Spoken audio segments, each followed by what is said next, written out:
नमस्कार, आप देख रहे हैं नेशन एक्सपर्ट और मैं हूं आपके साथ मानव कश्यप। आज संसद अनिश्चितकाल के लिए स्थगित कर दी गई है। आपको बता दें 14 दिसंबर से जो लगातार सांसदों की निलंबित का जो मामला था वो अब तक चलता आ रहा है और आज 3 सांसदों को जो कांग्रेस के हैं उनको निलंबित कर दिया गया है। इसको लेकर बीजेपी पार्टी की क्या राय है और ये जो मामला है ये कितना आगे तक चलने वाला है और जो ये आंकड़ा है आज 146 का जो आंकड़ा हो चुका है जो सांसद निलंबित कर गए हैं, जिसके अंदर 114 जो सांसद हैं वो लोकसभा सांसद हैं और जो 34 सांसद हैं वो राज्यसभा सांसद हैं। बातचीत के लिए हमारे साथ आज पड़पड़गंज विधानसभा के रविंदर सिंह नेगी जी हमारे साथ मौजूद हैं, जिन्होंने पहले एक बार एमएलए का चुनाव भी लड़ा है मनीष सिसोदिया के खिलाफ। तो उनसे बात करते हैं और इस मामले पे इनकी क्या राय है और भाजपा पार्टी आने वाले चुनावों को लेकर क्या क्या तैयारी करने वाली है और अभी जो 22 जनवरी को राम मंदिर जो उद्घाटन है उसको लेकर क्या तैयारी है भाजपा की और आगे 24 इलेक्शन पर क्या तैयारी होने वाली है, वो इनसे बात करेंगे और इनसे जानेंगे। सर बहुत बहुत नमस्कार, आपका हमारे चैनल में बहुत बहुत स्वागत है। धन्यवाद सर, सभी को नमस्कार। पहला जो सवाल आता है वो ये है कि आज 146 का आंकड़ा हो चुका है जो सांसदों को निलंबित कर दिया गया है, तो क्या लगता है कि जो ये आंकड़ा है ये आगे भी बढ़ने वाला है और इसके अंदर जितने भी जो सांसद है ज्यादातर कांग्रेस के सांसद इसमें देखने को मिल रहे हैं? क्या है, संसद में जिस प्रकार संसद को शर्मसार किया जा रहा है कांग्रेस द्वारा, जिस प्रकार उपराष्ट्रपति की पद की गरिमा को धूमिल कर रहे हैं लोगों ने, किस प्रकार आपने देखा कांग्रेस के युवराज जो राहुल गांधी जो युवराज है उन्होंने किस प्रकार टीएमसी के सांसद ने जिस प्रकार उनकी नकल उतारी, तो किस प्रकार उन्होंने पूरे संसद के सामने उनका वीडियोग्राफी बनी। और धनखड़ जी उपराष्ट्रपति है, उन्होंने धनखड़ जी की बेइज्जती नहीं करी, इन्होंने उपराष्ट्रपति पद की जो देश का दूसरा पद है जिसकी गरिमा पूरे भारत को, जिसकी गरिमा पूरा भारत मानता है, उस गरिमा को इन्होंने धूमिल करा। और कहीं ना कहीं उसके बाद माफी इनको मांगनी चाहिए पूरे देश से, पर माफी ये लोग नहीं मांग रहे और अपनी चीज में अटल हैं। ये लोग कह रहे हैं कि हमने कोई गलत काम नहीं किया। आपने देखा टीएमसी के सांसद ने किस प्रकार नकल उतार के किस प्रकार पूरा ढोंग वहां रचा और सारे सांसद वहां पे प्रोटेस्ट कर रहे थे, पर प्रोटेस्ट में आप प्रोटेस्ट करते आपको कोई मना नहीं था, क्योंकि लोकतंत्र हमारा लोकतांत्रिक देश है, यहां पे हर किसी को प्रोटेस्ट करने का पूरा अधिकार है। पर आप देश के उपराष्ट्रपति के पद को की गरिमा को आप धूमिल नहीं कर सकते, इसके लिए आपको देश के सामने माफी मांगनी चाहिए। और जहां तक रही सांसदों को निलंबित का सवाल, सन 1989 में जब राजीव गांधी प्रधानमंत्री थे उस टाइम भी 100 से ज्यादा सांसदों को निलंबित किया गया। ये प्रथा कोई हमने नहीं चलाई, ये प्रथा राजीव गांधी के टाइम से चल रही है और आज पूरा देश देख रहा है कि किस प्रकार विपक्ष से किस ओछी हरकत में आ चुका है, ये पूरा देश देख रहा है। सर आज जंतर मंतर पर भी इंडिया गठबंधन द्वारा प्रदर्शन किया गया था, काफी चीजें काफी बड़े बड़े सवाल हैं वो भाजपा के ऊपर उठाए जा रहे हैं। और जो राहुल गांधी का जो सर आपने बोला, तो राहुल गांधी पहले भी काफी बार देखने को मिला है जो बड़े पद पर है, चाहे प्राइम मिनिस्टर मोदी हो या फिर राष्ट्रपति हो। अभी बीच में राजस्थान के अंदर भी एक सभा द्वारा पनौती शब्द का उपयोग किया गया प्राइम मिनिस्टर मोदी के लिए, तो उस पर आपका क्या कहना है? इन्होंने जब प्रधानमंत्री जी के बारे में अपशब्द बोला और जनता ने उसका बैक दिया, और जनता ने जब इन्होंने पनौती बोला तो जनता ने, छत्तीसगढ़ की जनता, राजस्थान की जनता और मध्य प्रदेश की जनता ने प्रचंड बहुमत से भाजपा को जिताकर भेजा। जब इन्होंने कुछ भी बोला प्रधानमंत्री के बारे में, तब जनता ने आक्रोश दिखाया और जनता ने उस आक्रोश को वोट के तौर पर तब्दील किया। आपने देखा होगा हमेशा राहुल गांधी हलफ सलाफ बोलते हैं प्रधानमंत्री के बारे में, पर प्रधानमंत्री जी ने कभी भी कोई ऐसे अपशब्द नहीं बोले जिसे कांग्रेस के लिए किसी भी नेता को ठेस पहुंची हो। पर ये लोग कभी पनौती का शब्द का प्रयोग करते हैं, कभी ये लोग चाय वाले का शब्द का प्रयोग करते हैं, ये कभी चोर का शब्द का प्रयोग करते हैं। ये इन लोगों की मानसिकता बहुत घृणित मानसिकता है और ये लोग देश का भला नहीं, ये लोग अपना भला चाहते हैं। और आज जो 21 जो गठबंधन हो गया इनका पार्टियों का, ये गठबंधन को देश को बचाने के लिए नहीं, ये गठबंधन अपने आप को बचाने के लिए। उधर ममता बनर्जी अपने आप को बचा रही है, लालू अपने आप को बचा रहे, उधर मुलायम सिंह का बेटा अपने आप को बचा रहे, मतलब सारे लोगों के ऊपर पूरे सीबीआई की इनके ऊपर छाप लगी हुई है और कहीं ना कहीं सबके ऊपर मुकदमा दर्ज है। किसी पे कोई घोटाले का, किसी पे चारे घोटाले का, किसी पे रेल घोटाले का, और सब सब लोग लिप्त हैं। इनको पता है कि अगर मोदी जी तीसरी बार प्रधानमंत्री बन गए तो इन सब की जगह सलाखों में होगी। इसलिए ये इन लोगों को देश की चिंता नहीं है, इन लोगों को अपने परिवार की चिंता है, लालू को अपने बेटे की चिंता है और सबको अपने परिवार की चिंता है। इनको देश से कोई मतलब नहीं है। ठीक है सर, तो इसके अंदर जब 24 का इलेक्शन अभी पास में है, तो उसको लेकर भाजपा की क्या तैयारी है और जो इंडिया गठबंधन है, क्या लगता है इसको जिसके अंदर कोई ऐसा फेस है जो प्रधानमंत्री बनने के लायक है? इंडिया गठबंधन स्टेटों में, अगर स्टेटों में जाते हो तो आप अगर कलकत्ता, अगर मैं पश्चिम बंगाल से शुरू करूं तो वहां पे तृणमूल कांग्रेस और कांग्रेस के आपस में बनती नहीं है, वहां कोई इनकी टकरार है शुरू से ही। आप किसी भी स्टेट में चले जाइए तो हर स्टेट में कहीं ना कहीं क्षेत्रीय पार्टी का दबदबा है और मुझे लगता है कि इनके पास चेहरा नहीं है और एक का चेहरा ये आगे करेंगे तो 10 लोग इनके पहले से ही हैं। तो मुझे लगता है कि ये गठबंधन बिल्कुल धूल की तरह उड़ेगा और जिस प्रकार भारतीय जनता पार्टी का जो टेलर था, जो अभी 2023 में जो टेलर दिखा पूरे देश में, और पूरे देश ने बता दिया, अपना मूड बता दिया देश ने कि माननीय प्रधानमंत्री नरेंद्र मोदी तीसरी बार प्रधानमंत्री बनेंगे। तीनों स्टेट की जनता ने मतलब बढ़ चढ़कर वोट दिया और पहले से ज्यादा वोट दिया। जिस छत्तीसगढ़ के बारे में बार बार बोला जा रहा था कि यहां पे सरकार हमारी नहीं आएगी, वहां भी हम 55 सीट लेकर आए। जिस राजस्थान के बारे में बोला जा रहा था कि वहां गहलोत का जादू है, रिपीट नहीं होगी, वहां भी वो 115 का प्लस का आंकड़ा छुआ। जहां बोला जा रहा था मध्य प्रदेश के बारे में एंटी इनकम्बेंसी है, वहां भी हमने सारे रिकॉर्ड तोड़ दिए, 165 प्लस हुए। तो आज देश का मूड समझ में आ गया। पूरे लोग चाहते हैं माननीय नरेंद्र मोदी जी तीसरी बार प्रधानमंत्री बने। आज लोकप्रियता में आपने देखा होगा 73%, पूरे विश्व में 73% लोकप्रियता पिछले 6 साल से लगातार बरकरार रखी है प्रधानमंत्री ने। ये एक दिन में नहीं हुआ, इसमें 9 साल लगे और 9 साल में प्रधानमंत्री जी ने जो पूरे देश में करके दिखाया, देश की अर्थव्यवस्था को 10वें नंबर से 5वें नंबर में लाने का काम जो प्रधानमंत्री ने करा वो और कोई नहीं कर सकता था। तो आज गठबंधन, इंडिया गठबंधन धूल की तरह उड़ेगा और दोबारा कमल खिलेगा और पूरे देश में एक बार पुनः सरकार बनेगी। ठीक है सर, जिस तरीके से 3 राज्यों के अंदर भाजपा ने भारी मतों से अपनी विजय हासिल करी है, तो कहीं ना कहीं लगता है कि जो राम मंदिर का फैसला आया है अभी 22 जनवरी को, तो श्री राम की कृपा रही भाजपा पे।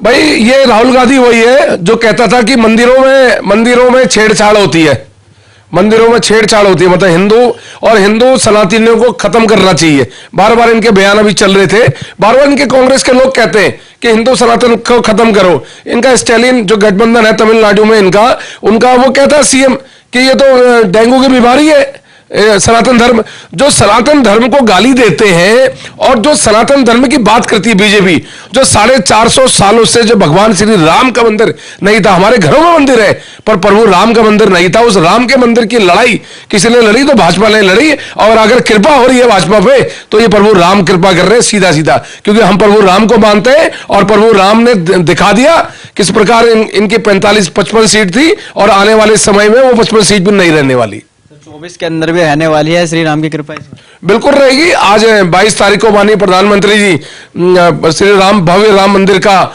उद्घाटन करेंगे और ये देश के सब 125 करोड़ देशवासियों के लिए बड़ा गर्व का विषय है। जो मामला 500 साल 450 साल से अटका हुआ था, जिस मामले को सुप्रीम कोर्ट से न्याय देकर राम भगवान जो सबको न्याय देते हैं, अगर उनको भी न्याय दिलाने का काम किसी ने करा तो माननीय प्रधानमंत्री नरेंद्र मोदी जी ने करा। ये बड़ा गर्व का विषय है और हर हिंदू को गर्व होना चाहिए कि हमारा प्रभु राम का मंदिर बन रहा है। इससे बड़ी बात नहीं है, पर राम मंदिर से भी इनको परेशानी है। जब राम मंदिर का फैसला आया तो कपिल सिब्बल के नेतृत्व में 22 वकील कांग्रेस ने खड़े करे, इन्होंने कहा कि राम काल्पनिक है, राम मंदिर नहीं बनना चाहिए। और आज राम मंदिर बन रहा है तो इनके मुंह में ताले लगे। ये राहुल गांधी युवराज जो चुनाव के समय में टीका लगा लेता है, ये एक बार भी रामलला के दर्शन करने नहीं गई। ये सोनिया गांधी इटली की रानी, ये एक बार भी रामलला के दर्शन करने नहीं गई। तो इन लोगों को राम भगवान से परहेज है, इसलिए आज राम भगवान की कृपा सिर्फ भाजपा के ऊपर है, क्योंकि भाजपा के जो नेतृत्व कर रहे हैं मोदी जी, आज उन्होंने पूरे देश में मंदिरों का निर्माण करा, चाहे वो अयोध्या हो, चाहे वो काशी हो, चाहे वो मथुरा हो। आज मंदिरों का जीर्णोद्धार कोई कर रहा है तो नरेंद्र मोदी जी कर रहा है। सर, एक तरफ चंद्रशेखर रावण ये कहते हैं कि क्या राम मंदिर भारत की जो रोजगार है और जो युवा है उनको रोजगार दे पाएगा? एक बार बताओ, जब भव्य राम मंदिर बनेगा तो लाखों हजारों लोग वहां टूरिज्म भी बढ़ेगा, वहां लाखों लोग देखने भी जाएंगे, और देखने जाएंगे तो वहां के लोगों को रोजगार भी मिलेगा, वहां दुकानें भी खुलेंगी, वहां रहने के लिए गेस्ट हाउस भी बनेगा, तो लाखों हजारों लोगों को रोजगार मिलने का काम वहां होगा। आज राम मंदिर सिर्फ भारत का नहीं है, पूरे वर्ल्ड में इसकी गूंज है। आज करीबन 22 देश के लोग 22 तारीख को वहां पे आ रहे हैं राम मंदिर को देखने। आज राम मंदिर सिर्फ भारत का नहीं रहा, पूरा वर्ल्ड में फेमस है। आप सोचो जो वर्ल्ड में चीज फेमस है तो उससे कितना रोजगार मिलेगा वहां के लोगों को। आज रावण जो ये चंद्रशेखर बात करता है सिर्फ दलितों को लेकर चलते हैं ये लोग, दलित भी आज भाजपा के साथ है। आज दलित का एक वर्ग है जो पूरा वर्ग है वो भाजपा के साथ है, क्योंकि आज कहीं ना कहीं अंबेडकर जी को इंसाफ दिलाने का काम किसी ने करा तो हमारी सरकार ने करा। सबसे ज्यादा पंचतीर्थ जो अंबेडकर जी के तीर्थ बनाए आज पूरे भारत में, तो भारतीय जनता पार्टी की सरकार ने बनाया। कांग्रेस ने हमेशा शोषण करा, पर आज जो पंचतीर्थ आप देखते हो हर जगह, जहां जहां अंबेडकर जी जहां रहे, जहां उन्होंने पढ़ाई की लंदन में, वो सब पंचतीर्थ के नाम से आज बना दिए। रावण सिर्फ अपनी राजनीति, झूठी राजनीति सीखते हैं। इन लोगों को कोई मतलब नहीं दलितों से, कोई मतलब नहीं है। लेकिन सर विपक्ष तो बार बार ये कहता है कि भाजपा सिर्फ धर्म की राजनीति करती है, उनके पास मुद्दा ही सिर्फ राम मंदिर का रह गया है। भाई आपकी ये देश की अर्थव्यवस्था 10वें नंबर में थी, आज 5वें नंबर में आ गई है। आज पूरे वर्ल्ड में भारत की तरफ नजर होती है। आज अमेरिका में कुछ चहल पहल होती है तो भारत के प्रधानमंत्री से पूछा जाता है। आज इजराइल में कुछ होता है तो भारत के प्रधानमंत्री से पूछा जाता है। आज टॉप रैंकिंग में भारत का प्रधानमंत्री 76वें नंबर में। आज पाकिस्तान इतना छोटा कर दिया कि सर्जिकल स्ट्राइक, एयर स्ट्राइक, आज किसी की हिम्मत नहीं है। आज जम्मू में धारा 370 हटाकर पूरा एक तरफा पूरे भारत के साथ मिला दिया। आज एक परिंदा भी पर नहीं मारता। आज टूरिज्म बढ़ रहा है, वहां पे लोग जा रहे हैं दिन भर दिन। आज धर्म की राजनीति के साथ साथ देश में विकास की राजनीति भी हो रही है। देश में विकास हो रहा है और तभी हम जीत कर आ रहे हैं। और धर्म की बात हम क्यों नहीं करेंगे? हम हिंदू हैं तो अपने धर्म की बात करेंगे।